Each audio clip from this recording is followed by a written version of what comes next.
있습니다. 1절부터 하나님은 우리의 피난처시여 힘이시니 환난 중에 만날 큰 도움이시라.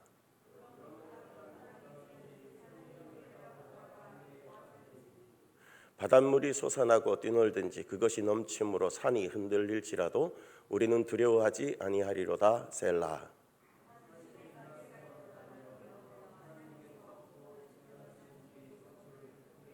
함께요. 하나님이 그 성 중에 계심에 성이 흔들리지 아니할 것이라. 새벽에 하나님이 도우시리로다. 아멘. 새벽에 도우신 하나님, 이렇게 주제를 삼고 저와 여러분들이 함께 말씀의 은혜를 나누고자 합니다.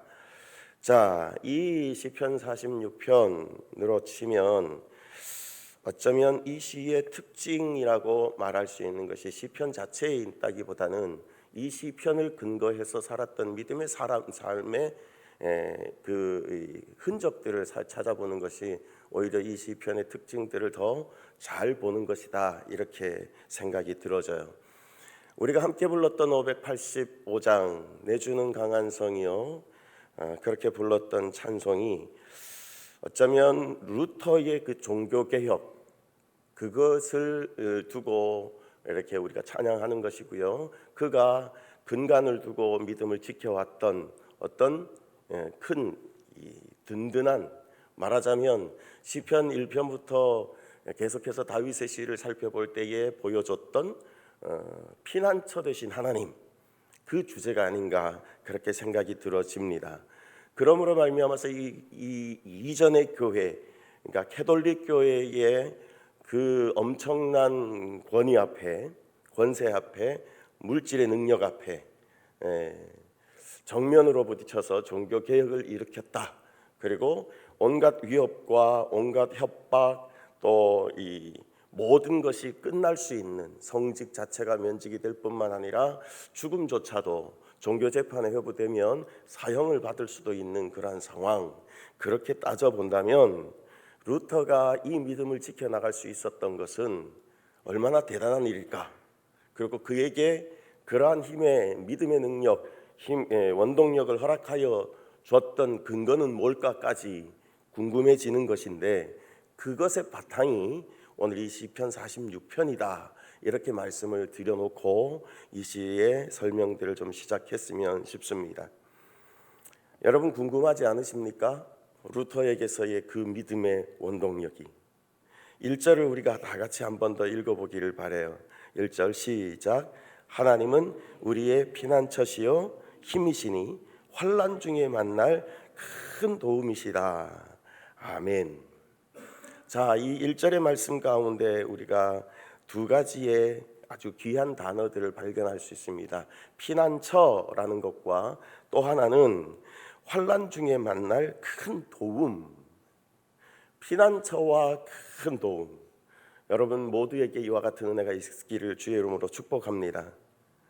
자, 말씀드렸듯이 하나님께 피하는 자가 복이 있다라고 전하는 다윗의 시를 우리가 계속해서 묵상해 왔고, 이제 시편의 제2권을 들어서 이 고라자손의 시를 읽고 있는 중에 있고, 오늘 이 46편도 고라자손의 시입니다. 자, 피난처는 여러분 한번 질문해 볼게요. 언제 만드는 것일까요? 언제 만들어요? 피해야 될 그때가 되면, 환난을 당하면, 어려움이 시작되면 그때 만들까요? 아니면 내가 편안하다, 참 아무 일 없어서 내가 조용하니 너무 고요한 삶이라 평안하다 할 그 평화시에 피난처를 만드는 것일까요? 질문의 의도는 뭐 뻔한 사실이죠, 그죠? 역시 피난처라는 것은 내가 어느 때에 환난을 당할지, 어려움을 당할지 모르는 그때를 대비해서 마치 현대사회에 보험이라는 것을 드는 것처럼, 이것이 보험은 아닙니다마는 그것과 같이 어려움이 없을 때라도 어려움이 있을 것을 대비해서 만들어 두는 것, 그것을 우리는 개념화해서 피난처 이렇게 말할 수도 있을 겁니다. 연세가 드신 분들은 방공호가 뭔지를 아셔요, 그죠? 여기 반주하는 우리 아이는 방공호가 뭔지 몰라요. 안다 그래도 따지진 않을 거예요. 방공호라는 것은요, 여러분 전쟁이 발발하면 우리가 일단 그 전쟁의 포화 속에서 우리 몸 좀 보호하자. 1차적인 것은 그거예요. 그래서 내 몸을 보호하고 내가 살아남기 위해서 숨는 곳, 그게 방공호인데, 여러분 전쟁이 터졌다, 방공호 만들자, 이렇게 만드냐 이 말이죠. 아니거든요. 전쟁이 없을 때 평화 시에 방공호를 만들고, 방공호를 이용하는 방법은 뭐고, 어느 위치에 만들었으니 어떤 때는 어떻게 가고 어떤 질서를 지켜가며 이것을 활용하자, 이렇게 만드는 것이 방공호라는 겁니다. 여러분 사람과 사람과의 관계도 마찬가지예요. 열심히 찾아가고 인사하고 교통하고 교류하고 나눔이 있고 이러던 사람이 어려움을 당할 때, 야, 내가 어려움을 당했으니 나를 이렇게 좀 도와달라 라고 호소하면, 그래, 그동안의 정리도 있고 내가 너를 몰라라 할 수 없으니 내가 도움을 주겠다 이러는 거지. 아무런 교통도 나눔도 없다가 어느 날 불시에 내가 어려움을 당했다고 가서 나 좀 도와달라 그러면, 내가 너를 어찌 알고 도와줘, 이거 아니겠습니까? 피난처는 그러므로 여러분, 내가 편안할 때, 환난을 당하기 이전에 열심히 만들어 두는 겁니다. 그런데 우리가 일상에서 생각하는 피난처는 그러한 의미지만, 이것보다도 더 높은 차원에서의 우리 믿음의 피난처, 그런 하나님과의 교통도 어느 시간이 이 의미랑 비슷합니다. 똑같지는 아니합니다. 그보다 차원이 훨씬 뛰어넘어지는 그러한 수준입니다만은, 같은 의미를 두고 생각하더라도 평소에 하나님께, 하나님, 내가 하나님께 왔습니다, 내가 하나님의 자녀입니다, 하나님은 나의 하나님이십니다, 그렇게 고백하고 그렇게 은혜의 교통이 계속 이루어지던 그런 사람들이 환난을 당하면, 내가 여전히 기도하던 그 사람 아닙니까? 하나님은 여전히 그때에 내가 기도하고 내가 섬기며 찬양했던, 예배했던 그 하나님이 아닙니까? 하나님, 나를 도와주시옵소서 라는 거예요.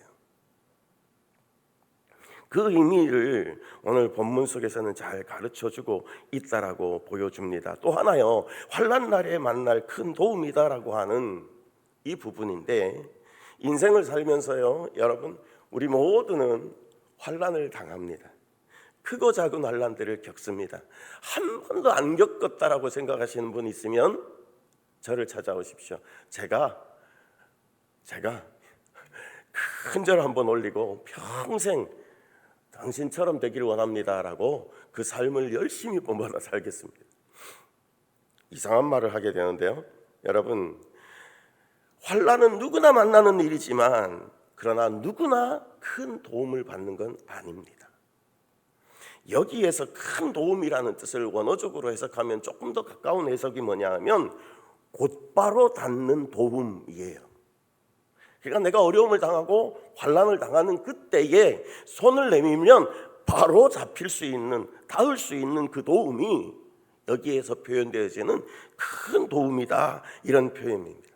마치 불이 나면 화재 시에 준비되었던 소화기가 가장 눈에 잘 띄고 가장 이렇게 잡기 쉬운 위치에 두잖아요, 그죠?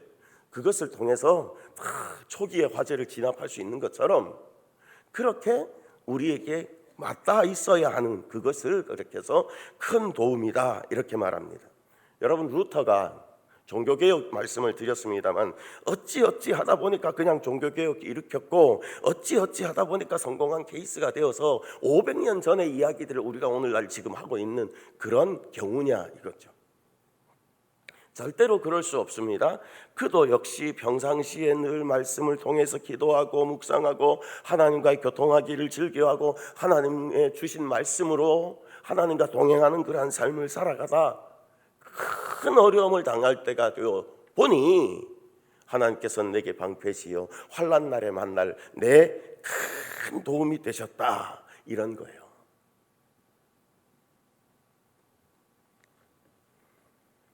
오늘날 우리들에게서 이 이야기들을 돌려서 말해볼게요. 여러분, 우리가 피난처를 만날 준비를 해두고 큰 도움을 기대할 수 있는 우리의 믿음의 근거는 뭐가 되면 좋을까요? 저는 오늘의 5절의 말씀에 기록되어 있는 것처럼 새벽에 하나님이 도우시리로다에 좀 포커스를 맞췄으면 좋겠어요. 그러니 우리의 삶 가운데 이 작업은 우리가 할 수 있는 작업이라고 친다면, 우리 이 작업은 무엇이 해야 될까? 바로 새벽을 사모하는 겁니다. 새벽을 아끼는 겁니다. 새벽을 붙잡는 겁니다, 여러분. 새벽은 오늘날 우리들이 매일 한 무리에 한 편씩 시편을 읽어 나가면서 그 시편의 뜻을 헤아리고 있습니다만은, 이 시편이 가르치는 바, 저들이 경험하고 노래한 바를 따라서 우리가 열심히 새벽 시간부터 오늘 하루를 그렇게 살겠습니다 다짐하고 기도하고 기대하는 거잖아요, 그죠?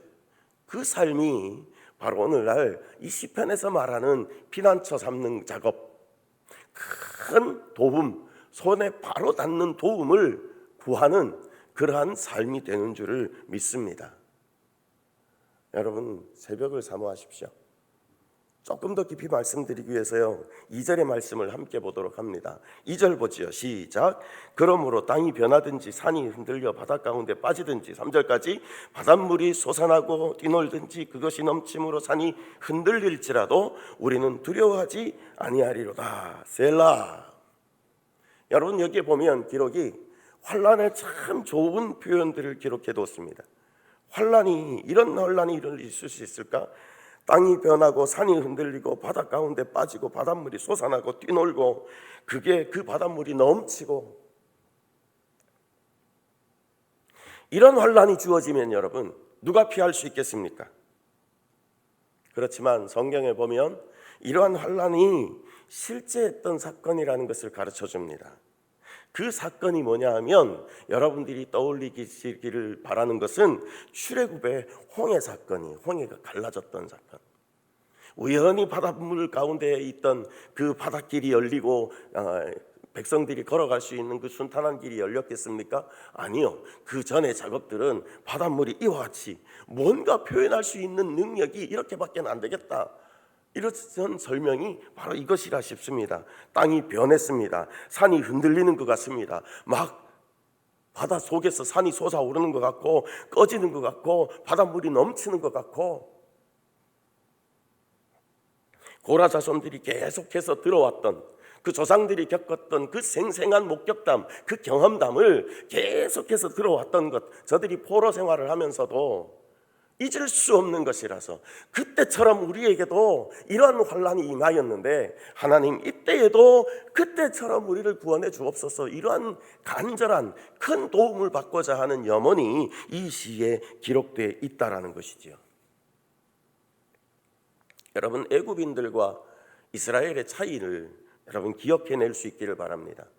이 상황은 진짜 절대적인 환란의 때입니다. 누구나 이것은 어려움의 시기다, 여기서 살아날 수 있는 사람이 아무도 없다 싶은 때입니다. 사실상 거기에서 살아남은 사람이 애굽 사람으로서는 없었습니다.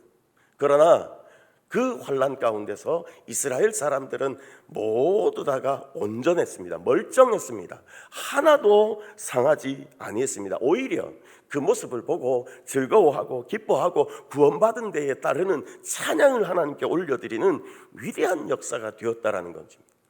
이유가 어디에 있을까요? 시편 40편 1절에서 이렇게 기록하죠. 내가 여호와를 기다리고 기다렸더니 귀를 기울이사 나의 부르짖음을 들으셨도다. 이거 아니겠습니까? 이거? 이스라엘 백성들은요, 애굽인들과 같이 다르게 늘 하나님이 우리의 피난처라고 알고 지냈고 믿으며 지냈고 간구하며 지냈습니다. 조상 때에, 아브라함의 때에 약속하셨던 하나님의 말씀을 근거해서 하나님 우리를 구원하실 줄 믿습니다. 이 압제와 이 눌림과 이 억울함 가운데 하나님 임재해 주옵소서, 그리하여 우리를 구원해 주옵소서라고 그들이 어려우면 어려울수록 힘들면 힘들수록 더욱 간절하게 기도했을 것이라는 거죠. 그러한 것에 따르는 응답이 여러분, 환난날에 만날 가까이 닿는, 가장 가까이에 닿는 도움처럼 저들에게 임한 사건, 그것이 출애굽의 사건, 특별히 홍해가 갈라지는 놀라운 사건이었다, 이렇게 보아집니다. 여러분, 그러니 환란은 똑같은 환란인데 애굽인들과 이스라엘인들의 차이가 이렇게 다른 겁니다. 오늘 우리들도 마찬가지지요. 환란은 모두가 당합니다. 그러나 기도한 사람들이 당하는 환란은 기도했으니 거기서 건지실 것이고, 건지시는 하나님 때문에 내가 기도한 결과로 말미암아 이루어졌으니 놀랄 일도 아니고 기절할 일도 아니고 죽을 일은 더욱 아니고, 이것은 내가 기도할 일, 내가 찬양할 일, 내가 하나님을 높일 일, 그렇게 남는 겁니다, 여러분. 더 확실한 이유가 있습니다. 기도하고 기다려야 할 그 분명한 이유가 4절의 말씀, 한 시내가 있어 나뉘어 흘러 하나님의 성 곧 지존하신 이의 성소를 기쁘게 하도다. 5절이요, 하나님이 그 성 중에 계심에 성이 흔들리지 아니할 것이라. 여러분, 4, 5절의 말씀에 보면 한 시내가 있어서 나뉘어 흘러, 이렇게 시내가 있어서 흐른다라고 하는, 문명의 발상지들을 보면 강을 끼고 있는 데가 거의 대부분입니다. 자, 우리나라에도 한강, 서울을 그러면 가운데를 가로질러 가는 것이 한강인데 말이죠. 그래서 세계 사람들이 한강의 기적이라고 말하기도 하죠. 그런데 이스라엘에 이러한 시내가 있느냐라고 찾아보면 없어요. 이스라엘은 그냥 척박한 땅입니다. 산도 볼품없고 언덕도 볼품없고 경치도 그다지 볼품없고, 우리나라의 한라산이나 빼앗긴 들녘이긴 하지만 저 백두산이나 그런 산들이, 우리에게 있는 산들이 그 예루살렘의 성산이라고 말하는 그것보다 훨씬 더 아름답습니다. 그런데도 불구하고, 그렇게 볼품없는데도 불구하고 예루살렘은 이렇게 칭송되어지고 이렇게 견고하고, 세계의 모든 나라들이, 열강들이 저기는 정말 난공불락의 요새다라고 말할 수밖에 없는 것은 뭐냐? 바로 하나님이 임재해 계시는 곳 때문입니다. 하나님의 성소가 있는 곳, 예배하는 처소가 있는 곳이기 때문에 그렇죠. 여러분, 좀 줄여보겠습니다만, 여러분, 우리가 새벽을 사모해야 되는 이유가 이거예요. 우리의 예배처, 우리의 기도처, 여기가 견고합니다. 우리의 믿음에 있는 곳이 견고합니다. 왜요? 하나님의 이름이 임재하는 곳이기 때문에 그러합니다. 우리의 상황이 아무리 어렵고 힘들어도, 내 거처하는 것이 아무리 볼품없어도 임하시는 하나님 때문에 거기는 견고하고, 거기는 구원받을 것이고, 거기는 안전할 것입니다. 거기가 결국엔 세상에 화려해 보이는 그 어떤 것들보다 더 승리하는 장소가 될 것이라는 겁니다. 그러니 여러분, 새벽을 사모하십시오. 새벽을 지키십시오. 새벽을 사모하려면 사실은 새벽을 우리는 온통 다 잠에다 뺏기잖아요, 그죠? 예. 안 뺏기려면 여러분 일찍 자야 합니다. 담임 목사님 늘 새벽을 강조를 많이 하시는데, 그래서 일찍 자라고 말씀을 많이 권해주시잖아요. 저도 그렇게 말하고 싶습니다. 일찍 자니까 일찍 깨더라고요. 일찍 자려면요, 보통의 사람들이, 대부분의 사람들이 하는 많은 것들 중에 우리가 포기해야 될 것이 많이 있습니다. TV 보는 시간도 줄여야 되고요, 여러 가지 술자리든 식사자리든 그 모임의 자리를 좀 줄여야 하고요, 늦게까지 무언가에 빠져 있는 것들을 다 잘라내야 되는 겁니다. 새벽을 위해서 포기해야 되는 것들이 우리 가운데 참 많이 있습니다. 여러분, 새벽에 무수한 일들이 성경에 살펴보니까 위대한 역사들이 많이 일어났습니다. 여리고 성도 새벽에 무너졌고, 예수님의 기도도 새벽에 이루어지는 때가 많았고, 예수님의 부활 자체가 새벽에 이루어졌고, 하늘에서 내린 만나가 이스라엘에게 주어질 때에 새벽 시간에 온 지면을 만나가 덮었고 메추라기가 그렇게 날라와 덮였습니다. 여러분, 새벽 시간이 전쟁하는 사람들에게도 새벽 시간이 침투하기에 가장 좋은 시간이라고 선택을 받는 이유도 그때가 가장 기회의 시간이다라는 의미 때문이 아니겠습니까? 여러분, 마무리해 보겠습니다. 이 시편이 전하고 있는 내용들을 다 전달해 드리진 못했지만, 여러분, 오늘 저는 여기에서 준하면서 우리가 이것에 초점해서 교훈을 얻었으면 좋겠습니다. 하나님이 우리의 피난처이십니다. 환난 날에 만날 큰 도움, 그러니까 환난을 겪으면, 어려움을 겪으면 그 순간에 붙잡을 수 있는 바로 그 큰 도움, 바로 닿는 그 도움이 우리 하나님이십니다. 그 하나님의 도움을 받기까지 우리가 할 수 있는 준비와 우리가 할 수 있는 표현들은 여러분, 새벽을 사모하시는 겁니다. 새벽에 하나님께서 역사하실 것, 다 설명을 못 드렸지만 이 한마디만 덧붙여서 말씀드립니다. 새벽의 시간이라는 것은 뭐냐 하면, 시간적으로는 새벽이지만 이걸 공간적인 의미로 다르게 표현해 드리면 광야입니다. 사람이 도울 수 없어요. 환경으로 우리가 도움을 받을 수 없어요. 새벽이라는 것은 아무도 없다 해. 도움을 받을 리 하나님 외에는 아무도 없다. 이러한 때에 우리 하나님이 역사하시는 겁니다. 하나님이 하나님 되시고자, 하나님이 그래 내가 너의 하나님이 되는 것, 너는 내 백성이 되는 것, 자 이 일로 말미암아 분명하지, 그렇게 확인하듯이 새벽에 우리 하나님께서 역사하신다. 이것을 기억하면서 우리의 삶 가운데도 그 하나님께서 역사하실 것, 홍해와 같은 환난과 환경, 또 그러한 시간에 능히 우리의 입술을 통해, 우리의 심령을 통해 구원의 노래를 만드시고 찬양의 제목을 만드시고 나의 피난처가 된다고 고백하고 나의 큰 도움이시라고 고백할 그 이름 되시기 위하여서 우리에게 역사하실 것을 기대하시면서 여러분 새벽을 사모하시고 붙잡으시고 새벽을 통해 승리하시는 여러분 되기를 주의 이름으로 간절히 축복합니다. 기도하겠습니다. 살아 역사하시는 하나님, 은혜 감사합니다. 우리에게 말씀을 허락하여 주실 때에 고라자손의 귀한 시를 읽게 하여 주시고 저들이 기도하고 기다리고 또 확신하였던 것처럼 우리의 전능하신 하나님이 우리의 피난처 되시고 또 우리에게 환난이 피해갈 수는 없겠지만 환난을 당할 때마다 우리에게 그 만날 큰 도움이 되시는 그분이 바로 전능하신 하나님인 것을 고백토록 우리에게 이렇게 기록해 주셔서 감사합니다. 출애굽의 역사를 기억하며 우리 하나님 그 역사하심과 같이 우리의 삶 가운데도 고라 자손들이 그 어려운 시기에 우리에게도 역사하시옵소서라고 기도했던 것처럼 우리도 기도하기를 원하며 우리가 할 수 있는 것은 그곳에 피하는 것뿐이라고 하는 그 믿음을 갖사오니 이곳에 역사하여 주시어서 우리로 하나님으로 말미암아 온전한 승리요 하나님으로 말미암아 온전한 안전이요 하나님으로 말미암아